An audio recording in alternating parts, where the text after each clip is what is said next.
odds that the correct value, so they're both so incredibly wildly different, that, how do I want to say this? I think the true answer, what's the best way to say this? If we're going with science is the best way to figure out things about the natural world, then I would say that the true answer is probably going to be very close to the answer we have today, which again is like 1,000,000,000% different than the quote unquote biblical answer. But if you believe the Bible is like the truth or whatever, then that biblical answer has to be, well, I don't, this is very odd. So what's your, No, well, so when discussing your belief versus another belief, no. So what you're doing is you're saying is you're pre-assuming that 13.4 billion is closer to the correct answer than 6,000 is closer to the correct answer. But I am just saying we don't yes. have the correct answer to make that determination. 1 year, 2024 could be closer to the correct, but that's arbitrary. I can't prove it here nor there, but neither can you. We don't know. So it's not good evidence, and so I'm just saying I'm not You don't think discrediting. that scientific evidence is good evidence because the answer could be something different? This is just hard solipsism. I think the way you're getting to the number is good. I think the accuracy of the conclusion is infallible.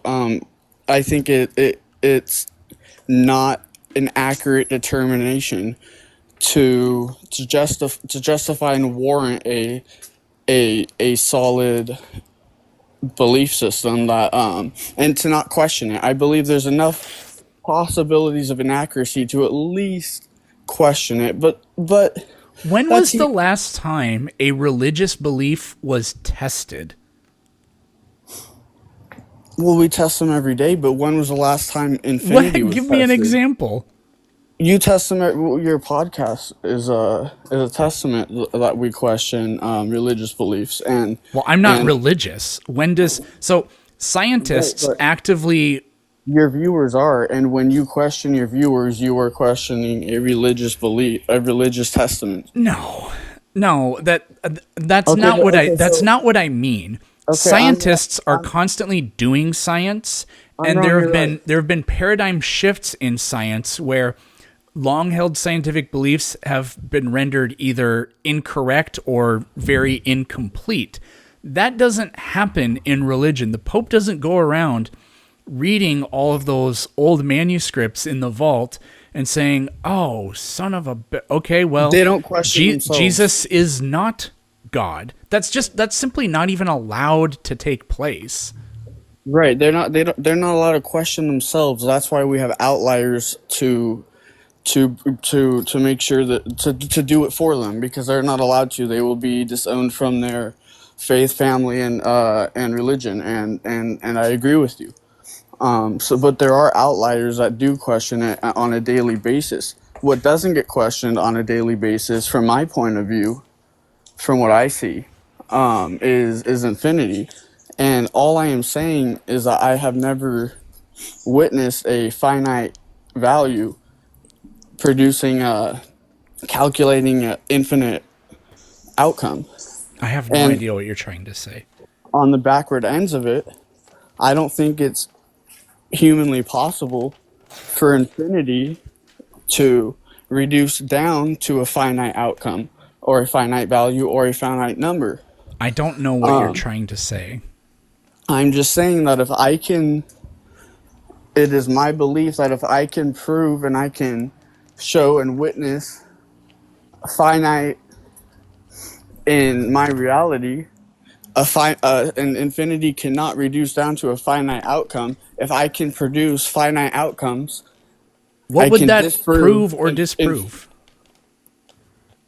that we are finite. This universe is finite, and we come from a finite source, and that there is an end, and there may possibly Who said that though? we may possibly be on a ball, a perfect sphere, in the center of a finite void.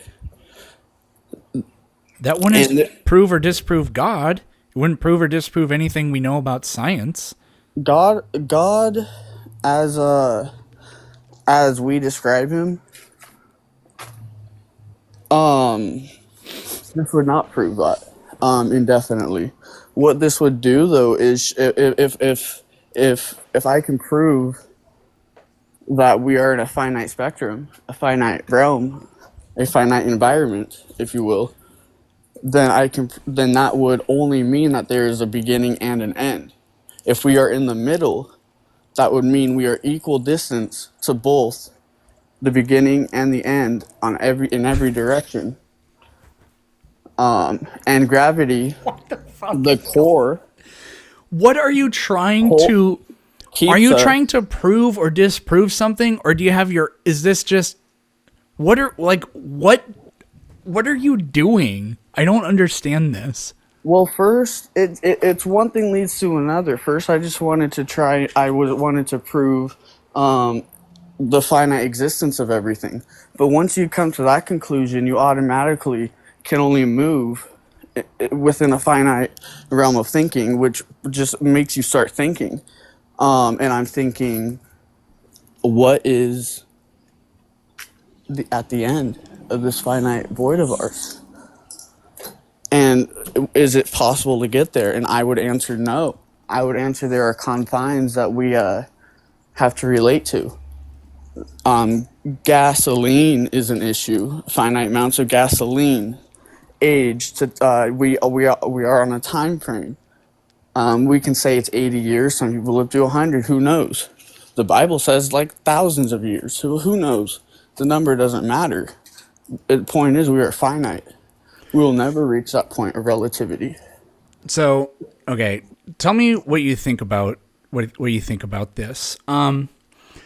Like the thing about everything or like infinity is when you really stop to think about it, not just like think but feel it, is that it's kind of happening all at once, right? So like right now there's a bird somewhere you'll never see, it's perched on a branch, you'll never know it existed, and yet its tiny heartbeat is just as real as yours. Right? So the clouds, for example, the clouds drift in patterns that look random, but are actually the result of forces that are vast and ancient. So to call them random, it kind of feels almost disrespectful. And like, maybe that's the point. Yeah, maybe that's the point. Maybe all these little unnoticed details are part of some grand choreography that nobody's watching except maybe the choreographer itself. So, like, do you ever notice how clocks tick louder when you're trying to fall asleep, as if like time itself becomes sort of self-conscious? It's like the universe is whispering, "You're still here." Well, but I was going to answer your question. I don't know. Then again, it's just a clock, but I mean, it kind of makes you wonder who decided that forward is the only direction that time should even move. Well, time is linear, and the reason we came to that is because you can die and can't come back to life. So we've come to the conclusion that time is linear in those regards. Yeah. So I got to tell you something real quick. What I did was I went to ChatGPT and I said, write a rambling paragraph about absolutely nothing, but make it sound deep. And you kind of thought that it made sense. Got it.